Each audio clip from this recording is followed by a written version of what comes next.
Scherzo with Tyrannosaur. A keyboardist was playing a selection of Scarlatti's harpsichord sonatas, brief pieces 1 to 3 minutes long, very complex and refined, while the Hadrosaurus herd streamed by the window. There were hundreds of the brutes kicking up dust and honking that lovely flattened near-musical note they make. It was a spectacular sight. But the hors d'oeuvres had just arrived. Plesiosaur wrapped in kelp, beluga smeared over sliced myosaur egg, little slivers of roast dodo on toast, a dozen delicacies more. So a stampede of common-as-dirt herbivores just couldn't compete. Nobody was paying much attention. Except for the kid. He was glued to the window, staring with an intensity remarkable even for a boy his age. I figured him to be about 10 years old. Snagging a glass of champagne from a passing tray, I went over to stand next to him. "Enjoying yourself, son?" Without looking up, the kid said, "What do you think spooked them? Was it a—" Then he saw the Wranglers in their jeeps, and his face fell. "Oh." "We had to cheat a little to give the diners something to see." I gestured with the wineglass past the herd, toward the distant woods. "But there are plenty of predators lurking out there. Troodons, dromaeosaurs, even old Satan." He looked up at me in silent question. "Satan is our nickname for an injured old bull Rex that's been hanging around the station for about a month, raiding our garbage dump." It was the wrong thing to say. The kid looked devastated. T-Rex a scavenger? Say it ain't so. "The Tyrannosaur is an advantageous hunter," I said, "like a lion. When it chances upon something convenient, believe you me, it'll attack. And when a Tyrannosaur is herding, like old Satan is, well, that's about as savage and dangerous as any animal can be. It'll kill even when it's not hungry." That satisfied him. "Good," he said. "I'm glad." In companionable silence, we stared into the woods together, looking for moving shadows. Then the chimes sounded for dinner to begin, and I sent the kid back to his table. The last hadrosaurs were gone by then. He went with transparent reluctance. The Cretaceous Ball was our big fundraiser, $100,000 a seat, and in addition to the silent auction before the meal and the dancing afterwards, everybody who bought an entire table for 6 was entitled to their very own paleontologist as a kind of party favor. I used to be a paleontologist myself before I was promoted. Now I patrolled the room in tux and cummerbund, making sure everything was running smoothly. Waiters slipped in and out of existence. You'd see them hurry behind the screen hiding the entrance to the time funnel, and then pop out immediately on the other side, carrying heavily laden trays. Styracosaurus medallions and mastodon mozzarella for those who liked red meat, Archaeopteryx almondine for those who preferred white, radicchio and fennel for the vegetarians. All to the accompaniment of music, pleasant chit-chat, and the best view in the universe. Donald Hawkins had been assigned to the kids' table, the de Cherville family. According to the seating plan, the heavy phlegmatic man was Gerard, the money-making paterfamilias. The woman beside him was Danielle, once his trophy wife, now aging gracefully. Beside them were 2 guests, the Cadigans, who looked a little overwhelmed by everything and were probably a favored employee and spouse. They didn't say much. A sullen daughter, Melusine, in a little black dress that casually displayed her perfect breasts. She looked bored and restless. Trouble incarnate. And there was the kid, given name Philippe. I kept a close eye on them because of Hawkins. He was new, and I wasn't expecting him to last long, but he charmed everyone at the table. Young, handsome, polite. He had it all. I noticed how Melusine slouched back in her chair, studying him through dark eyelashes, saying nothing.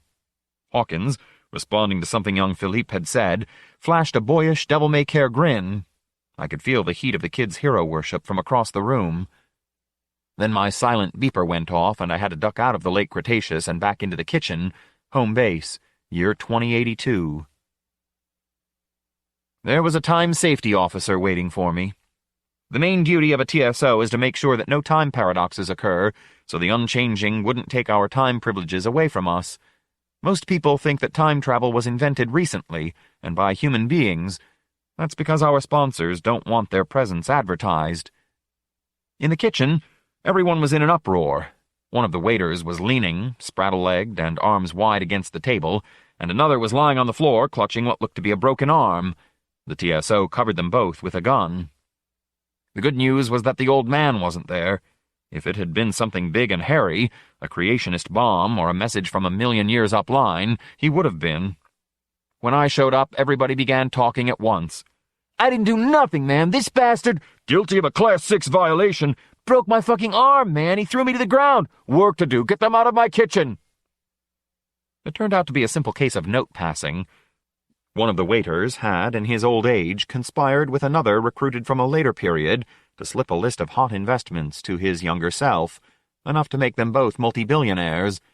We had surveillance devices planted in the kitchen, and a TSO saw the paper change hands. Now the perps were denying everything. It wouldn't have worked anyway. The authorities keep strict tabs on the historical record. Wealth on the order of what they had planned would have stuck out like a sore thumb. I fired both waiters, called the police to take them away, routed a call for 2 replacements several hours into the local past, and had them briefed and on duty without any lapse in service. Then I took the TSO aside and bawled him out good for calling me back real-time, instead of sending a memo back to me 3 days ago. Once something has happened, though, that's it. I'd been called, so I had to handle it in person. It was your standard security glitch, no big deal. But it was wearying. So when I went back down the funnel to Hilltop Station, I set the time for a couple hours after I had left. I arrived just as the tables were being cleared for dessert and coffee. Somebody handed me a microphone, and I tapped it twice for attention. I was standing before the window, a spectacular sunset to my back. "Ladies and gentlemen," I said, "let me again welcome you to the Maastrichtian, the final age of the late Cretaceous. This is the last research station before the age of mammals. Don't worry, though, the meteor that put a final end to the dinosaurs is still several thousand years in the future." I paused for laughter, then continued. "If you'll look outside, you'll see Jean, our dino wrangler, setting up a scent lure. Jean, wave for our diners." Jean was fiddling with a short tripod. She waved cheerily, then bent back to work. With her blonde ponytail and khaki shorts, she looked to be just your basic science babe. But Jean was slated to become one of the top saurian behaviorists in the world, and knew it, too. Despite our best efforts, gossip slips through. Now Jean backed up toward the station doors, unreeling fuse wire as she went. The windows were all on the second floor. The doors on the ground floor were all armored. "Jean will be ducking inside for this demonstration," I said. "You wouldn't want to be outside unprotected when the lure goes off." "What's in it?" somebody called out. "Triceratops blood. We're hoping to call in a predator, maybe even the king of predator, Tyrannosaurus Rex himself." There was an appreciative murmur from the diners. Everybody here had heard of T-Rex. He had real star power. I switched easily into lecture mode. "If you dissect a Tyrannosaur, you'll see that it has an extremely large olfactory lobe, larger in proportion to the rest of its brain than that of any other animal except the turkey vulture. Rex can sniff his prey, carrion usually, but I didn't say that, from miles away. Watch." The lure went off with a pop and a puff of pink mist. I glanced over at the de Cherville table and saw Melusine slip one foot out of her pump and run it up Hawkins' trouser leg. He colored. Her father didn't notice. Her mother, her stepmother more likely, did, but didn't care. To her, this was simply what women did. I couldn't help notice what good legs Melusine had. "This will take a few minutes. While we're waiting, I direct your attention to Chef Rupert's excellent pastries." I faded back to polite applause and began the round of table hopping.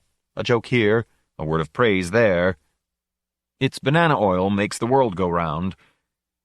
When I got to the de Chervilles, Hawkins' face was white. "Sir," he shot to his feet, "a word with you." He almost dragged me away from the table. When we were in private, he was so upset he was stuttering. That young woman wants me to—" "I know what she wants," I said coolly. "She's of legal age. Make your own decision." "You don't understand. I can't possibly go back to that table." Hawkins was genuinely anguished. I thought at first that he'd been hearing rumors, dark hints about his future career. Somehow, though, that didn't smell right. There was something else going on here. "All right," I said. "Slip out now, but I don't like secrets. Record a full explanation and leave it in my office. No evasions, understand?" "Yes, sir." A look of relief spread itself across his handsome young face. "Thank you, sir." He started to leave. "Oh, and one more thing," I said casually, hating myself. "Don't go anywhere near your tent until the fundraiser's broken up." The de Chervilles weren't exactly thrilled when I told them that Hawkins had fallen ill and I'd be taking his place, but then I took a Tyrannosaur tooth from my pocket and gave it to Philippe. It was just a shed. Rexes drop a lot of teeth, but no need to mention that. "It looks sharp," Mrs. de Cherville said, with a touch of alarm. "Serrated, too. You might want to ask your mother if you can use it for a knife next time you have steak," I suggested, which won him over completely. Kids are fickle. Philippe immediately forgot all about Hawkins. Melusine, however, did not. Eyes flashing with anger, she stood, throwing her napkin to the floor. "I want to know," she began, "just what you think you're—" Fortunately, that was when Satan arrived. The Tyrannosaur came running up the hillside at a speed you'd have to be an experienced paleontologist to know was less than optimal. Even a dying T-Rex moves fast. People gasped. I took the microphone out of my pocket and moved quickly to the front of the room. "Folks, we just got lucky. I'd like to inform those of you with tables by the window that the glass is rated at 20 tons per square inch. You're in no danger whatsoever, but you are in for quite a show. Those who are in the rear might want to get a little closer." Young Philippe was off like a shot. The creature was almost to us. "A Tyrannosaur has a hyperacute sense of smell," I reminded them. "When it scents blood, its brain is overwhelmed. It goes into a feeding frenzy." A few droplets of blood had spattered the window. Seeing us through the glass, Satan leaped and tried to smash through it. Whoomp! The glass boomed and shivered with the impact. There were shrieks and screams from the diners, and several people started to their feet. At my signal, the string quartet took up their instruments again and began to play while Satan leaped and tore and snarled, a perfect avatar of rage and fury. They chose the Scherzo from Shostakovich's piano quintet. Scherzos are supposed to be funny, but most have a whirlwind, uninhibited quality that makes them particularly appropriate to nightmares and the madness of predatory dinosaurs. Whoomp! That mighty head struck the window again and again and again. For a long time, Satan kept on frenziedly slashing at the window with his jaws, leaving long scratches in the glass. Philippe pressed his body against the window with all his strength, trying to minimize the distance between himself and savage dino death, shrieking with joyous laughter when that killer mouth tried to snatch him up. I felt for the kid, wanting to get as close to the action as he could. I could identify. I was just like that myself when I was his age. When Satan finally wore himself out and went bad-humoredly away, I returned to the de Chervilles. Philippe had restored himself to the company of his family. The kid looked pale and happy. So did his sister. I noticed that she was breathing shallowly. Satan does that to young women. "You dropped your napkin." I handed it to Melusine.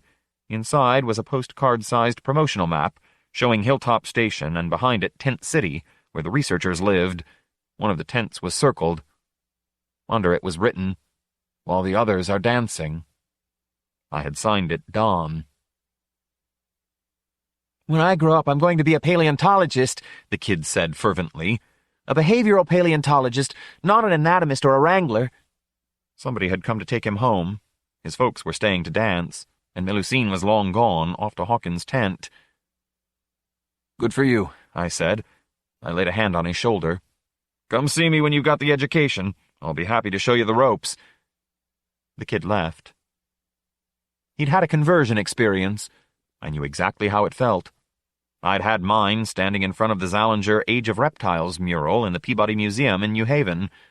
That was before time travel, when paintings of dinosaurs were about as real as you could get. Nowadays I could point out 100 inaccuracies in how the dinosaurs were depicted, but on that distant sun-dusty morning in the Atlantis of my youth, I just stood staring at those magnificent brutes, head filled with wonder, until my mother dragged me away.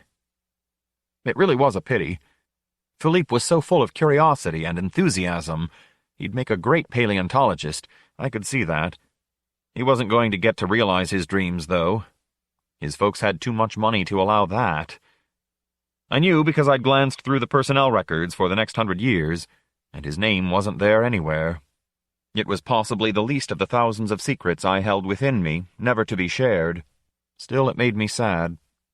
For an instant I felt the weight of all my years, every petty accommodation, every unworthy expedience. Then I went up the funnel and back down again to an hour previous. Unseen, I slipped out and went to wait for Melusine. Maintaining the funnel is expensive.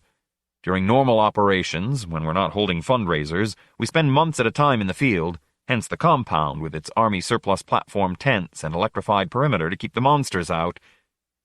It was dark when Melusine slipped into the tent. "Donald?" "Shh."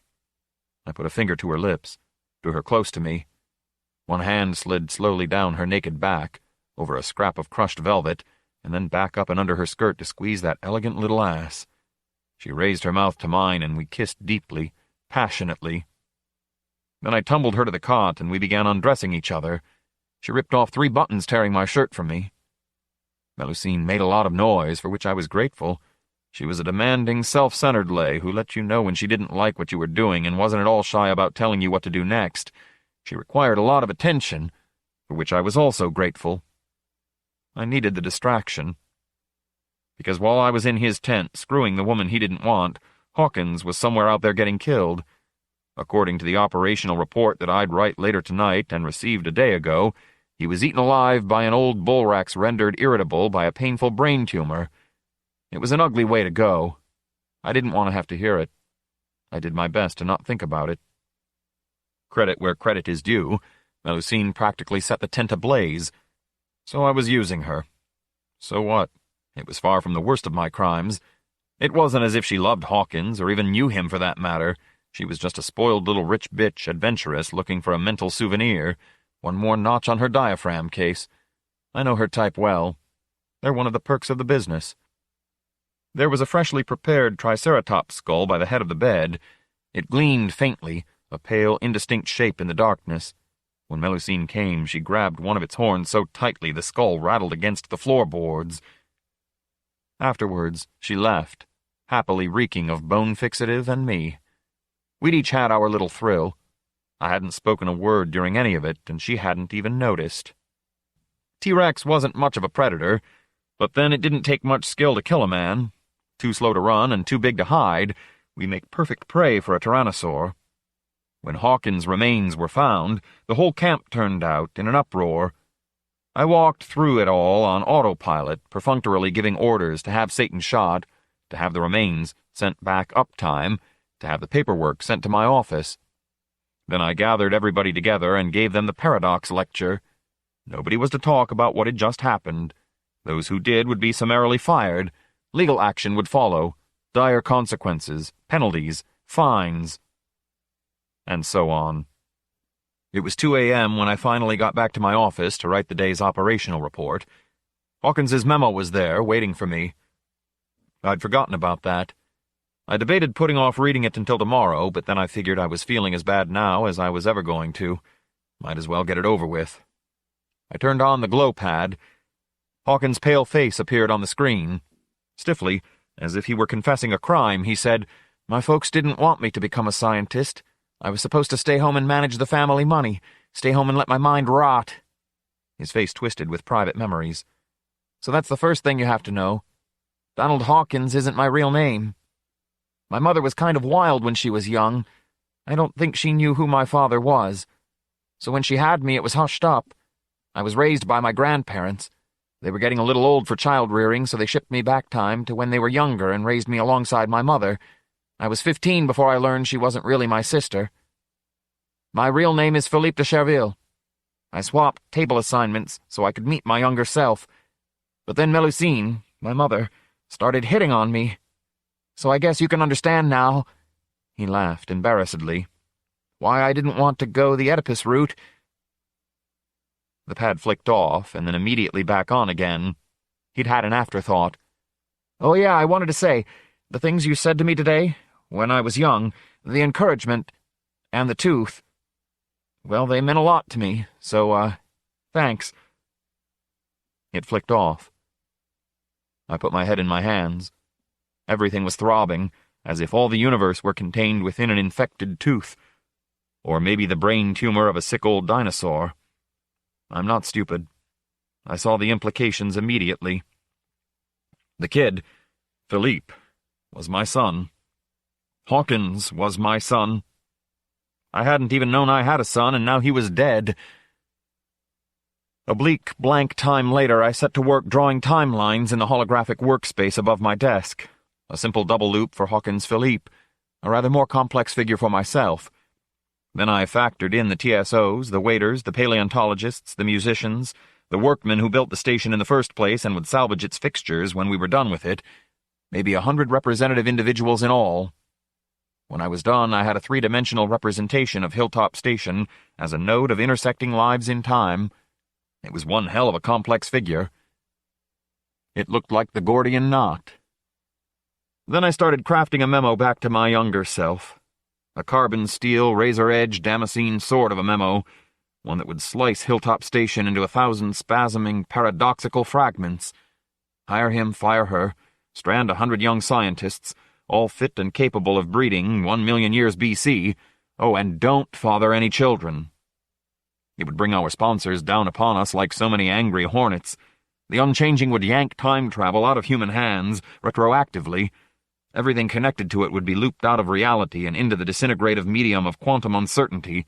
Hilltop Station would dissolve into the realm of might-have-been. The research and findings of thousands of dedicated scientists would vanish from human knowing. My son would never have been conceived or born or sent callously to an unnecessary death. Everything I had spent my life working to accomplish would be undone. It sounded good to me. When the memo was done, I marked it priority, and my eyes only. Then I prepared to send it 3 months back in time. The door opened behind me with a click. I spun around in my chair. In walked the one man in all existence who could possibly stop me. "The kid got to enjoy 24 years of life before he died," the old man said. "Don't take that away from him." I looked up into his eyes. Into my own eyes. Those eyes fascinated and repulsed me. They were deepest brown and nested in a lifetime's accumulation of wrinkles. I've been working with my older self since I first signed up with Hilltop Station, and they were still a mystery to me. Absolutely opaque. They made me feel like a mouse being stared down by a snake. "It's not the kid," I said. "It's everything." "I know." "I only met him tonight. Philippe, I mean. Hawkins was just a new recruit. I barely knew him." The old man capped the Glenlivet and put it back in the liquor cabinet. Until he did that, I hadn't even noticed I was drinking. "I keep forgetting how emotional I was when I was young," he said. "I don't feel young." "Wait until you're my age." I'm not sure how old the old man is. There are longevity treatments available for those who play the game, and the old man has been playing this lousy game so long he practically runs it. All I know is that he and I are the same person. My thoughts took a sudden swerve. "God damn that stupid kid," I blurted. "What was he doing outside the compound in the first place?" The old man shrugged. "He was curious. All scientists are. He saw something and went out to examine it. Leave it be, kid. What's done is done." I glanced at the memo I'd written. "We'll find out." He placed a second memo alongside mine. "I took the liberty of writing this for you. Thought I'd spare you the pain of having to compose it." I picked up the memo, glanced at its contents. It was the one I'd received yesterday. "Hawkins was attacked and killed by Satan shortly after local midnight today," I quoted. "Take all necessary measures to control gossip." Overcome with loathing, I said, "This is exactly why I'm going to bust up this whole filthy system. You think I want to become the kind of man who can send his own son off to die? You think I want to become you?" That hit home. For a long moment the old man did not speak. "Listen," he said at last. "You remember that day in the Peabody?" "You know I do." "I stood there in front of that mural wishing with all my heart, all your heart, that I could see a real living dinosaur. But even then, even as an 8-year-old, I knew it wasn't going to happen. That some things could never be." I said nothing. "God hands you a miracle," he said. "You don't throw it back in his face." Then he left. I remained. It was my call. 2 possible futures lay side by side on my desk, and I could select either one. The universe is inherently unstable in every instant. If paradoxes weren't possible, nobody would waste their energy preventing them. The old man was trusting me to weigh all relevant factors, make the right decision, and live with the consequences. It was the cruelest thing he had ever done to me. Thinking of cruelty reminded me of the old man's eyes so deep you could drown in them, eyes so dark you couldn't tell how many corpses already lay submerged within them. After all these years working with him, I still couldn't tell if those were the eyes of a saint or of the most evil man in the world. There were 2 memos in front of me. I reached for one, hesitated, withdrew my hand. Suddenly the choice didn't seem so easy. The night was preternaturally still. It was as if all the world were holding its breath, waiting for me to make my decision. I reached out for the memos. I chose one.